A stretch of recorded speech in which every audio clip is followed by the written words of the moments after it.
Goa Organics వారి skin care, hair care, wellness products కోసం AP, తెలంగాణలో డిస్ట్రిబ్యూటర్లు కావాలను వివరాలకు స్క్రీన్ పైన ఉన్న నెంబర్ కి కాల్ చేయండి. ఎన్నికల వేళ ఓటు వేయాలంటేనే చాలా మందికి బద్ధకం. కొందరైతే ఆఫీసులకు సెలవిచ్చినా కూడా ఇంట్లోనే ఉండిపోతారు. కానీ పోలింగ్ బూత్ కు వెళ్లి ఓటు మాత్రం వెయ్యరు. చూద్దాంలే, తర్వాత ఓటేద్దాంలే అని అంటారు. అలాంటి వాళ్లకు ఓటు విలువ తెలిసి కూడా ఓటు హక్కును వినియోగించుకోవాలనే సోయి ఉండదు. కానీ ఓ వ్యక్తి మాత్రం అలా చేయలేదు.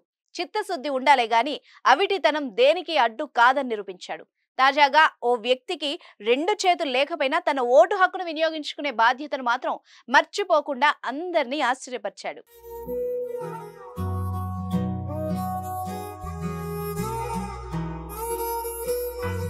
గుజరాత్ లో రెండో దశ ఎన్నికల్లో అంకిత్ సోని అనే వ్యక్తి తనకు రెండు చేతులు లేకపోయినా కూడా కాలితో ఓటు వేసి ఔరా అనిపించాడు.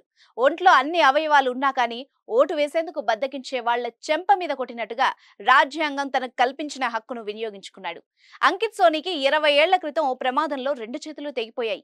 అయినా కానీ ఎంతో బాధ్యతగా ఓటు వేసేందుకు గుజరాత్ లోని నడియాడ్లోని పోలింగ్ బూత్ లోకి వచ్చి తన ఎడమకాలి బొటన వేలితో తన ఓటు హక్కును వినియోగించుకొని అందరికీ ఆదర్శంగా నిలిచాడు. అయితే ఈ సందర్భంగా అంకిత్ సోను మాట్లాడుతూ గత 20 ఏళ్లలో తాను ఏనాడు ఓటు వేయకుండా ఉండలేదని చెప్పాడు. చేతులు లేకపోయినా కాలి వేళ్లతో తాను ఓటు వేస్తానని తెలిపాడు. ఓ ప్రమాదంలో తన రెండు చేతులు కోల్పోయినా కానీ ఏనాడు తన బాధపడలేదన్నాడు. ఎంతో ఆత్మస్థైర్యంతో ముందుకెళ్లానని చెప్పాడు.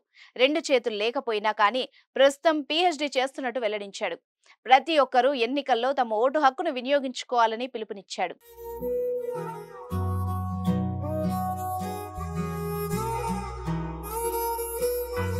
సుమన్ టీవీలో మీ పర్సనల్ అండ్ బిజినెస్ ప్రమోషన్స్ కోసం కింది నెంబర్కి కాంటాక్ట్ చేయండి.